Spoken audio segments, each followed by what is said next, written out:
സന്തോഷ് കുമാർ, ഇപ്പം കേരളമടക്കമുള്ള സംസ്ഥാനങ്ങളിലുണ്ടായ കേരളമടക്കമുള്ള സംസ്ഥാനങ്ങളിൽ ഈ പ്രക്ഷോഭത്തോടും സമരത്തോടും ഉണ്ടായ ഒരു ഐക്യദാർഢ്യമുണ്ടല്ലോ, അത് നൽകുന്നത് വലിയൊരു സന്ദേശമാണ്. ഇപ്പം ആ സമരത്തിന്റെ തുടക്കത്തിൽ CJP ഇതിനെ ഒരു അജണ്ടയായി സ്വീകരിച്ച സമയത്ത് കോൺഗ്രസ് അടക്കമുള്ള പ്രസ്ഥാനങ്ങൾക്ക് ശരിയാണ്, അവരതിനോട് അതിനു മുൻപേ തന്നെ സമരം തുടങ്ങിയ ഒരു പ്രസ്ഥാനവുമാണ് അത്. SFIയുടെ ഭാഗത്തുനിന്നും ASFന്റെ ഭാഗത്തുനിന്നും ഒക്കെ ഉണ്ടായിരുന്നുണ്ട്. പക്ഷേ അവിടേക്ക് നേരിട്ട് ചെല്ലാനും അവരോടൊപ്പം നിൽക്കാനും അത് ഒരു വലിയ ആൾക്കൂട്ടമാണ്. എവിടെ നിന്നൊക്കെ വരുന്ന എന്തൊക്കെ ബാക്ക്ഗ്രൗണ്ടുള്ള ആളുകൾ എന്നത് സംബന്ധിച്ച് ആദ്യഘട്ടത്തിൽ ഒരു പൊളിറ്റിക്കൽ പാർട്ടിക്ക് പൂർണ്ണ ബോധ്യത്തോടു കൂടി അവരോട് പെരുമാറുക എന്ന് പറയുന്നത് വലിയ റിസ്ക്കുമായിരുന്നു. അതിനുശേഷം ഈ പറയുന്ന 10-35 ദിവസമായി നമ്മൾ അവരെ കാണുകയാണ്. അവർ മുന്നോട്ട് വെക്കുന്ന ഒരു അവരുടെ ഒരു ജെനുവിനായിട്ടുള്ള രീതി എന്താണ് എന്ന് ബോധ്യപ്പെടുകയാണ്.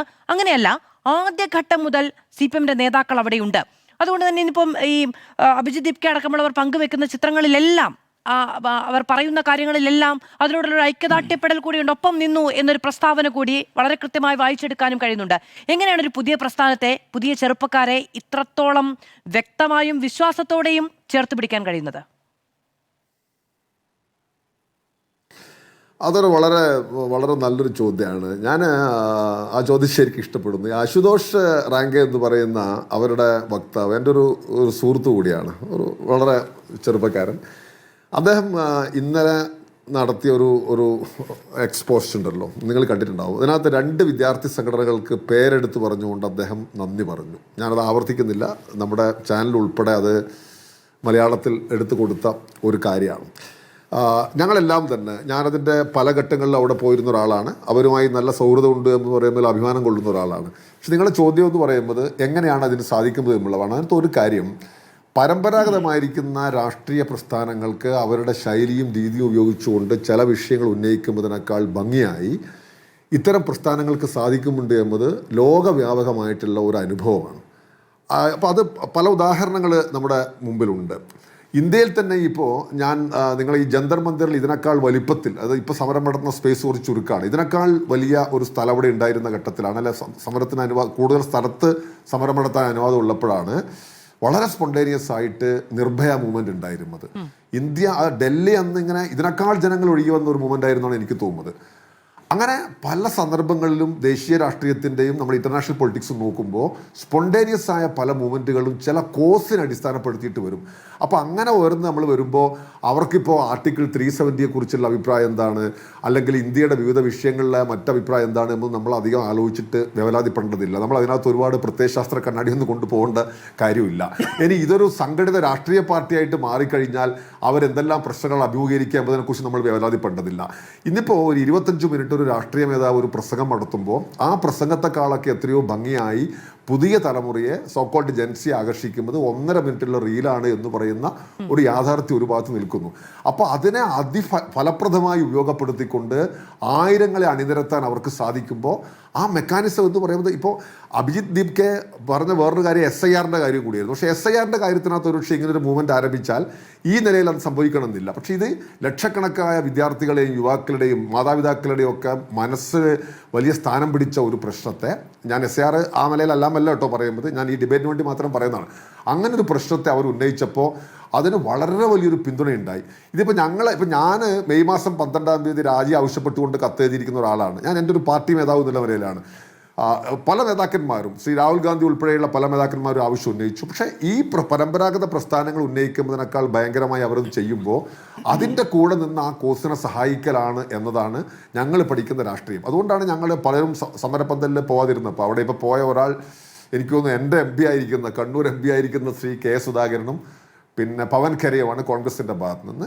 മറ്റ് നേതാക്കന്മാർ പോയില്ല. പക്ഷെ ഞങ്ങൾ അവൻ്റെ സ്ഥിരമായി പോവാനും സഹായിക്കാനും അതിൻ്റെ കൂടെ നിൽക്കാനും ഞങ്ങൾക്ക് സാധിക്കുന്നത് എന്ന് പറയുന്നത് ലോകത്തിലെ പല മൂവ്മെൻറ്റുമുള്ള തിരിച്ചറിവിൻ്റെ കൊണ്ടാണ്. അപ്പോൾ ഒരു കാര്യം കൂടെ വ്യക്തമാണ്. അപ്പോൾ ഞാൻ നേരത്തെ പറഞ്ഞല്ലോ, ഇതിനിപ്പോൾ നാളെ ഇപ്പോൾ നോബൽ നേരത്തെ പറഞ്ഞപ്പോൾ ചില കാര്യങ്ങൾ പറഞ്ഞു. ഇതൊരു ഞങ്ങളെപ്പോഴൊരു രാഷ്ട്രീയ പാർട്ടിയായി മാറുകയും വർഷങ്ങളായി ഒക്കെ പ്രവർത്തിക്കുകയും ചെയ്യുമ്പോൾ സ്വാഭാവികമായിട്ട് ചില പ്രശ്നങ്ങൾ വന്നു ചേരും. പല പ്രശ്നങ്ങളിലും അഭിമുഖീകരിക്കേണ്ടി വരും. അധികാരത്തിലിരിക്കുന്ന പാർട്ടികൾ അഭിമുഖീകരിക്കുമ്പോൾ ചില പ്രശ്നങ്ങളുണ്ട്. അപ്പോൾ അത് അവർക്ക് നോബലിനെ പോലുള്ള ചെറുപ്പക്കാർ മനസ്സിലാക്കട്ടെ. ഇത് ആ നിലയിൽ എളുപ്പമല്ല. ഇപ്പോൾ കനയ്യയുടെ മുൻകൈയിൽ ജവഹർലാൽ നെഹ്റു സർവകലാശാലയിൽ അതിശക്തമായ വിദ്യാർത്ഥി പ്രക്ഷോഭം ഉണ്ടായിരുന്നു. അങ്ങനെ വലിയ മുന്നേറ്റമായിരുന്നു അത്. നാഷണൽ ചാനലുകളിലെല്ലാം അത് ലൈവ് ടെലികാസ്റ്റ് കൊടുത്തു. നിങ്ങൾ ഓർമ്മിക്കുന്നുണ്ടാവും, ഇന്ത്യ ഇളക്കി മറിച്ച ഒരു പ്രക്ഷോഭം പല ഭാഗത്തും അന്ന് നടന്നു. ദേശദ്രോഹികൾ മുത്തിരിച്ചിട്ട് ആ ചെറുപ്പക്കാരെ ജയിലിൽ അടച്ചു. പക്ഷെ ഞാൻ പറഞ്ഞത് അങ്ങനെ പല മുന്നേറ്റങ്ങളും നമ്മുടെ നാട്ടിലുണ്ടായി. ഒരു സംഘടിത രാഷ്ട്രീയ പാർട്ടിയുടെ രൂപമായിട്ട് അത് മാറുമ്പോൾ അതിൻ്റെ സ്വഭാവം മാറും. പക്ഷെ ഇതൊരു സ്പോണ്ടേനിയസ് ആയ കുറേയധികം ഓർഗാനിക് ആയിരിക്കുന്ന ഒരു മൂവ്മെൻ്റാണ്. അപ്പോൾ അതിൻ്റെ കൂടെ നിൽക്കലാണ് ഈ ഘട്ടത്തിൽ ഏറ്റവും നല്ലത് എന്ന തിരിച്ചറിവാണ് ഇടതുപക്ഷ പ്രസ്ഥാനങ്ങളെ മുന്നോട്ട് വഹിച്ചത്. അതുകൊണ്ടാണ് അശുതോഷ് റാങ്ക അദ്ദേഹത്തിൻ്റെ ഇന്നലത്തെ പ്രസ്താവനക്കകത്ത് 2 സംഘടനകളുടെ പേരെടുത്ത് പറഞ്ഞത്. ഞാൻ പറയുന്നത് അതുകൊണ്ട് ചോദിച്ച ചോദ്യത്തിന് അതിൻ്റെ നമ്മൾ ഒരുപാട് പ്രത്യയശാസ്ത്ര വിവക്ഷകളിലേക്കും മറ്റു കാര്യങ്ങളിലേക്കും നമ്മൾ പോകേണ്ടതില്ല. ഉന്നയിക്കുന്ന ആവശ്യം വളരെ ശരിയാണ്. അത് ഇന്ത്യയുടെ ഒരു ആവശ്യമായിട്ടത് പരിണമിച്ചു.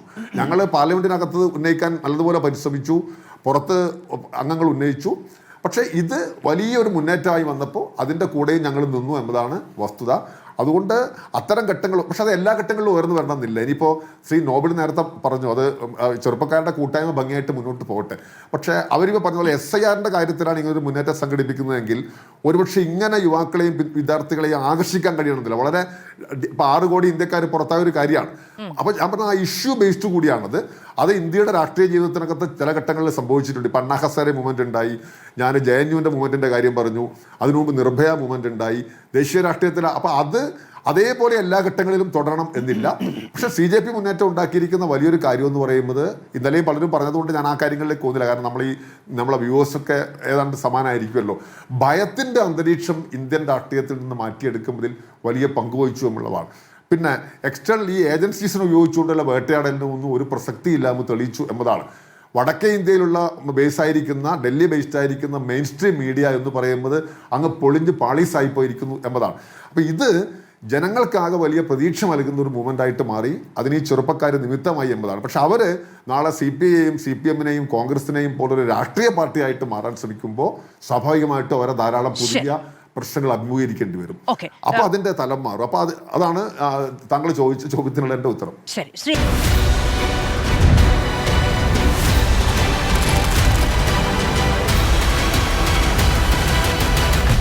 ഡിബേറ്റ് വിത്ത് മാധു സജി.